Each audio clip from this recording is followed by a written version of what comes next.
teman-teman, selamat bergabung di ibadah online Fresh Generation dan Excel Grace Community Center Makassar. Mari kita siapkan hati untuk memuji Tuhan, mendengarkan firman Tuhan, dan memberikan persembahan yang terbaik untuk Tuhan. Jika teman-teman merasa terberkati dari ibadah kami, teman-teman bisa like video ini dan subscribe channel Grace Community Center, dan jangan lupa loncengnya ya untuk mendapatkan updatean terbaru dari kami. Jika teman-teman juga membutuhkan dukungan doa dan konseling, teman-teman bisa menghubungi nomor WhatsApp yang tertera di layar, atau kalian juga bisa DM di akun Instagram FreshGen GCC dan Excel GCC. Selamat beribadah, Tuhan Yesus memberkati. Shalom, senang bertemu kembali dalam ibadah GBI Grace Community Center, pelajar dan pemuda. Saya percaya teman-teman di rumah sudah mempersiapkan hati untuk sepanjang minggu ini, menanti-nantikan hari Minggu untuk kita sama-sama kembali lagi bersekutu. Karena itu saya mengajak teman-teman untuk hari ini kita nikmati hadirat Tuhan. Kita mau rasakan, biar kita undang kembali, biar Roh Kudus memenuhi kita kembali, memenuhi hati dan pikiran kita kembali. Kita mau menikmati saat ini, saat kita dengan Tuhan. Sebelum itu, mari sama-sama kita satu dalam doa.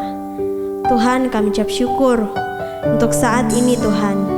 Kami percaya Engkau Allah yang setia, Engkau selalu bersama dengan kami Tuhan. Dimanapun kami berada Tuhan, Engkau ada dengan kami saat ini Tuhan. Kami minta biar Roh-Mu Tuhan memenuhi setiap kami Yesus, memenuhi kami dimanapun kami berada Tuhan. Kami boleh merasakan lawatan-Mu Tuhan, merasakan hadirat-Mu Tuhan.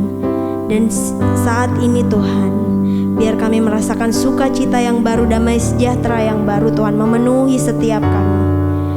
Terima kasih Yesus, haleluya.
kasih Tuhan, terima kasih Yesus.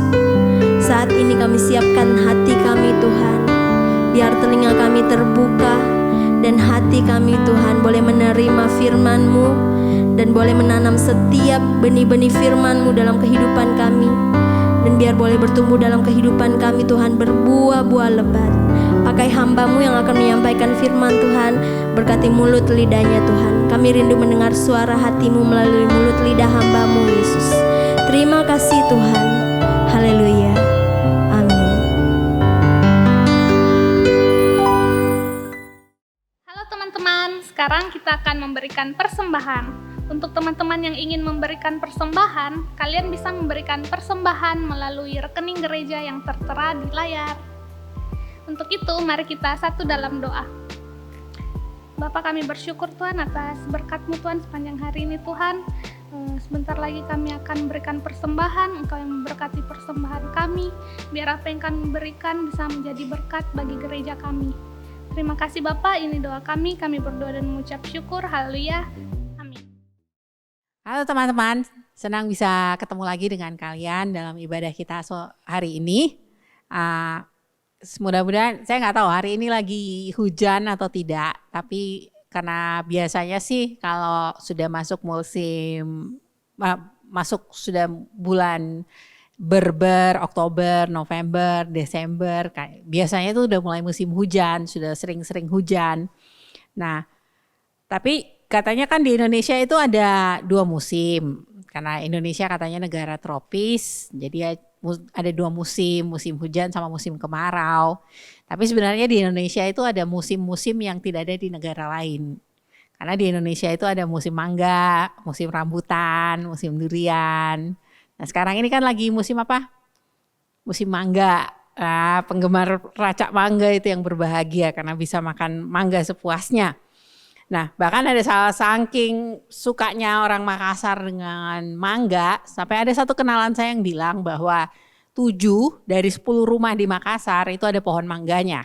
Nggak tahu teman-teman gimana menurut teman-teman, setuju nggak? Bahkan di gereja kita juga ada pohon mangga kan. Nah kalau teman-teman punya pohon mangga, pasti teman-teman berharap pohon itu berbuah lebat, banyak buahnya. Kenapa? Bukan cuma supaya bisa puas makan mangga, tapi kalau banyak mangga juga, banyak pohon kita berbuahnya banyak, kita bisa kasih ke orang lain. Nah hari ini kita akan belajar satu pengajaran Tuhan Yesus yang menggunakan analogi tentang pohon yang berbuah. Nah, kita baca sama-sama ya teman-teman. Kita baca di Yohanes pasal 15 ayat 1-11. Saya bacakan. Akulah pokok anggur yang benar dan Bapakkulah pengusahanya. Setiap ranting padaku yang tidak berbuah dipotongnya, dan setiap ranting yang berbuah dibersihkannya, supaya ia lebih banyak berbuah. Kamu memang sudah bersih karena firman yang telah kukatakan kepadamu. Tinggallah di dalam aku dan aku di dalam kamu. Sama seperti ranting tidak dapat berbuah dari dirinya sendiri, kalau ia tidak tinggal pada pokok anggur. Demikian juga kamu tidak berbuah jikalau kamu tidak tinggal di dalam aku. Akulah pokok anggur dan kamulah ranting-rantingnya. Barang siapa tinggal di dalam aku dan aku di dalam dia, ia berbuah banyak. Sebab di luar aku, kamu tidak dapat berbuat apa-apa. Barang siapa tidak tinggal di dalam aku, ia dibuang keluar seperti ranting dan menjadi kering. Kemudian dikumpulkan orang dan dicampakkan ke dalam api lalu dibakar. Jikalau kamu tinggal di dalam aku dan firmanku tinggal di dalam kamu, mintalah apa saja yang kamu kehendaki dan kamu akan menerimanya. Dalam hal inilah Bapakku dipermuliakan, yaitu jika kamu berbuah banyak dan dengan demikian kamu adalah murid-muridku. Seperti Bapa telah mengasihi aku, demikianlah juga aku telah mengasihi kamu. Tinggallah di dalam kasihku itu. Jikalau kamu menuruti perintahku, kamu akan tinggal di dalam kasihku, seperti aku menuruti perintah Bapakku dan tinggal di dalam kasihnya. Semuanya itu kukatakan kepadamu, supaya sukacitaku ada di dalam kamu dan sukacitamu menjadi penuh. Nah, kenapa Tuhan Yesus mengambil analogi tentang pohon anggur? Dikatakan pohon anggur yang berbuah. Apakah mungkin karena pada saat itu banyak pohon anggur ya, atau mungkin pada saat Yesus mengajar murid-muridnya, dia pun sedang berada di kebun anggur. Ada satu prinsip yang dikatakan tentang pohon anggur. Pohon anggur itu kalau mau berbuah lebat harus sering dipangkas. Sama seperti yang dikatakan di ayat 2 tadi, setiap ranting padaku yang tidak berbuah dipotongnya. Jadi ranting yang tidak berbuah itu dipotong.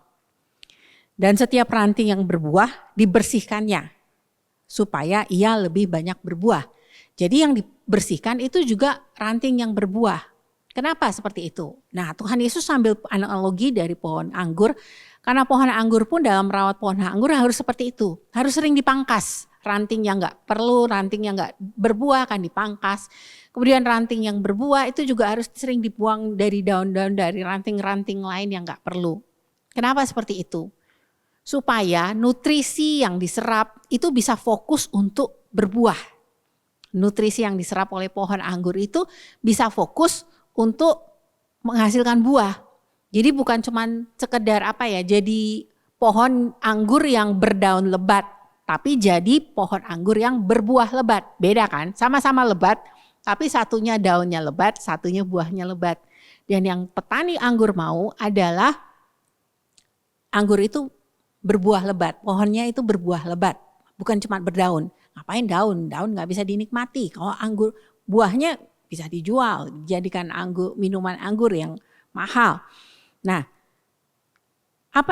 itu juga yang terjadi dalam kehidupan kekristenan kita. Tuhan juga mau membersihkan kehidupan kita. Ingat yang pegang gunting dikatakan Bapakku pengusahanya, Bapa di surga itu yang pengusahanya. Yang pegang gunting itu adalah Bapa. Apa yang Tuhan lakukan pada waktu kita sebagai orang Kristen dalam kehidupan kita sebagai anak-anak Tuhan, apa yang Tuhan lakukan waktu Tuhan membersihkan kita? Apa yang Tuhan pakai untuk membersihkan kita? Apa yang dipakai untuk pemangkasan misalnya, untuk pembersihan dalam kehidupan kekristenan kita? Kita baca di Yakobus pasal 1 ayat 2 dan 4, ayat 2 sampai ayat 4. Saya akan bacakan dari versi firman Allah yang hidup. Saudara sekalian yang saya kasihi, apakah kehidupan saudara sedang dilanda berbagai kesulitan dan cobaan? Kalau demikian, bergembiralah. Karena jika jalan kehidupan itu sulit, kesabaran saudara memperoleh kesempatan untuk tumbuh. Sebab itu, biarkanlah kesabaran saudara tumbuh. Dan janganlah melarikan diri dari persoalan yang saudara hadapi. Karena apabila kesabaran saudara telah berkembang sepenuhnya, maka saudara akan sanggup menghadapi segala sesuatu. Saudara akan berwatak kuat tanpa celah atau kekurangan suatu apapun.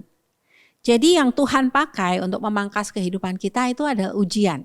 Ada ujian iman. Dan apa keadaannya? Lewat hal-hal yang sulit. Nah, seperti yang Ayub alami. Ayub dikatakan Ayub itu bukan orang jahat, Ayub bukan orang berdosa. Bahkan Alkitab mencatat bahwa Ayub adalah seorang yang saleh. Tapi kenapa dia mengalami begitu banyak masalah? Dia bahkan kehilangan, bahkan mungkin saya rasa tidak ada seorang pun mungkin ya sampai saat ini sih saya belum pernah bertemu langsung atau mendengar kisah tentang orang yang mengalami suatu masalah seperti yang Ayub alami.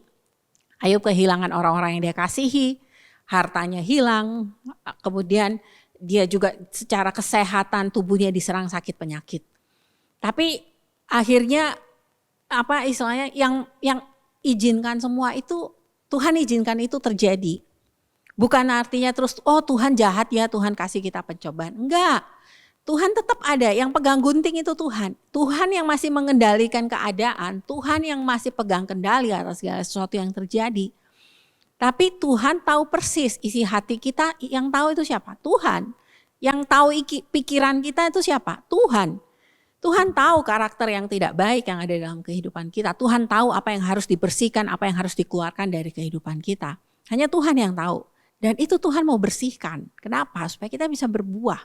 Berbuah di dalam hal ini, berbuah itu bukan jiwa-jiwa. Tapi pertumbuhan karakter kita, iman kita itu harus bertumbuh, harus kuat. Kita harus lebih mengenal Tuhan. Kita benar-benar belajar mengalami perjalanan di mana kita kenal Tuhan secara pribadi. Bukan sekedar tahu, Tuhan itu berkuasa, tapi mengalami kuasa Tuhan dalam hidup kita. Dan itu yang Ayub alami. Sampai ketika akhirnya waktu Tuhan pulihkan keadaan Ayub, apa yang Ayub peroleh? Waktu setelah pembersihan itu, Tuhan kembalikan lebih dari sebelumnya. Ayub dapatkan 2 kali lipat dari sebelumnya. Dia menjadi orang yang lebih kaya, anak-anaknya dia dapatkan kembali anak-anak, dia punya anak-anak yang istilahnya dia dapat lagi kembali apa yang hilang.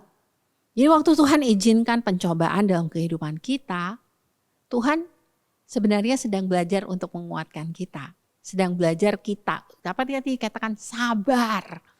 Sekarang apa kesulitan yang sedang teman-teman hadapi? Sekolah online susah, tugas dari guru banyak, sabar. Harus kuliah sambil kerja, sabar. Ada dalam masalah keuangan, sabar. Ada masalah dengan teman, hadapi, jangan lari. Masalah itu harus dihadapi. Kalau nggak tahu caranya hadapi, berdoa, minta Tuhan tolong. Nah, selain mengalami pembersihan, setelah pohon anggur itu berbuah, ada satu masa di mana setelah panen, setelah pohon anggur itu berbuah, kemudian dipanen, pohon anggur itu tiba-tiba jadi seperti pohon kering. Dia tiba-tiba sepertinya kalau orang lihat, masa sih bener sih betul ini pohon anggur yang berbuah banyak. Kok kayaknya jadi begini, kok kayaknya jadi kering. Nah, sebenarnya itu dia bukan sedang kering. Sebenarnya pada saat itu justru petani-petani anggur akan memberi pupuk. Karena apa? Karena ini adalah saat yang penting. Ini adalah saat di mana pohon anggur itu sedang renewing, sedang memperbaharui, sedang mengumpulkan kekuatan. Jadi akarnya sedang masuk ke dalam tanah, sedang memperkuat akarnya.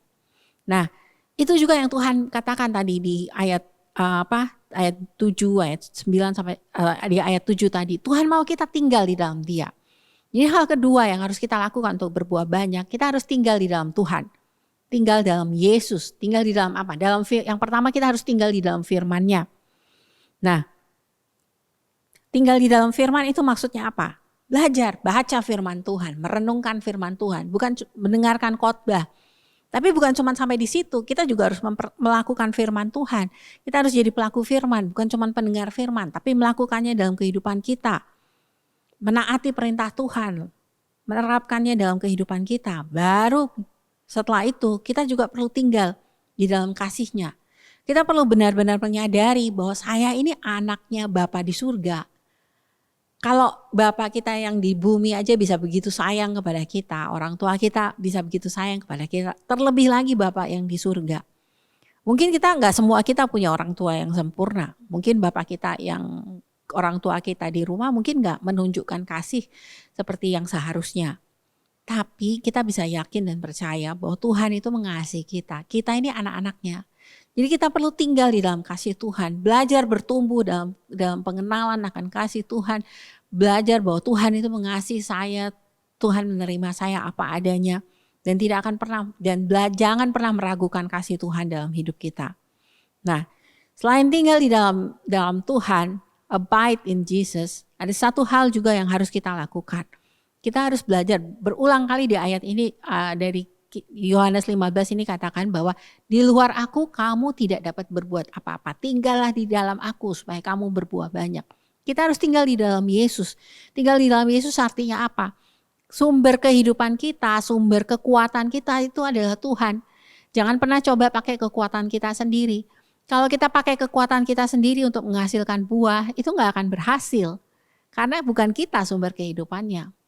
Kita mencoba melayani dengan kekuatan kita sendiri. Satu saat kita akan capek, kita akan lelah. Karena apa? Kekuatan kita terbatas, kemampuan kita terbatas. Tuhan punya kekuatan, punya satu kekuatan yang di luar dari kita. Dan kekuatan itu ada dalam kita melalui Roh Kudus-Nya. Dalam Yohanes 14 ayat 26 dikatakan, Roh Kudus yang akan diutus oleh Bapa dalam namaku, dialah yang akan mengajarkan segala sesuatu kepadamu. In Jesus, we have our unlimited resources. Dalam Yesus itu sumber daya kita yang gak terbatas. Kalau teman-teman ada pelajaran kan renewing resources, sumber daya alam yang dapat diperbaharui, sumber daya alam yang tidak dapat diperbaharui.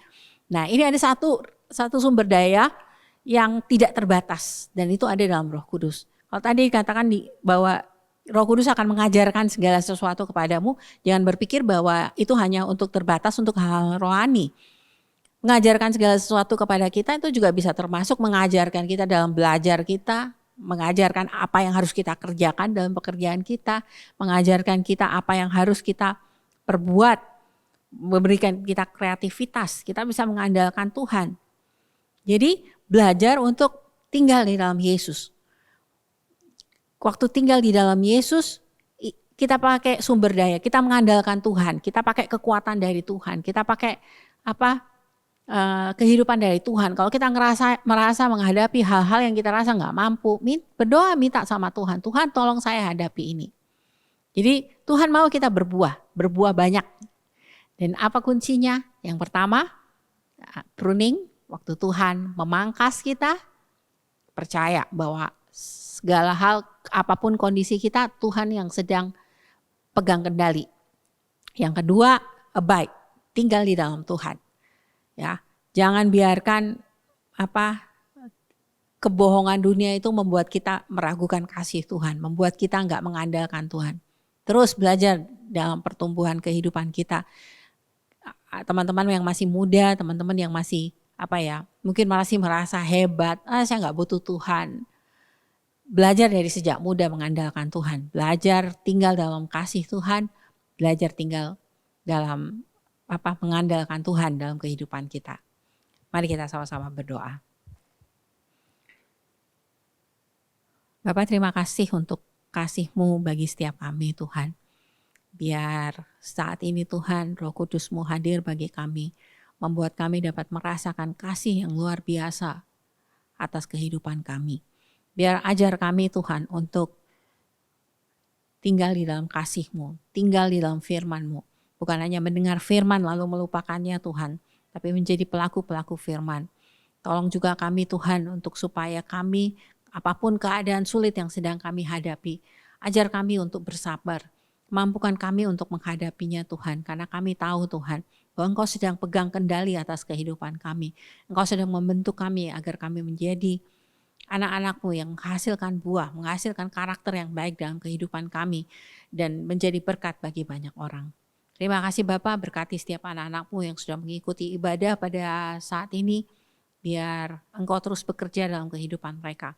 Berkati semua yang mereka kerjakan, berkati keluarganya, berkati studinya, berkati pekerjaannya Tuhan. Biar nama-Mu yang dipermuliakan dalam kehidupan mereka, dan mereka sungguh-sungguh menghasilkan buah yang banyak dalam kehidupan mereka.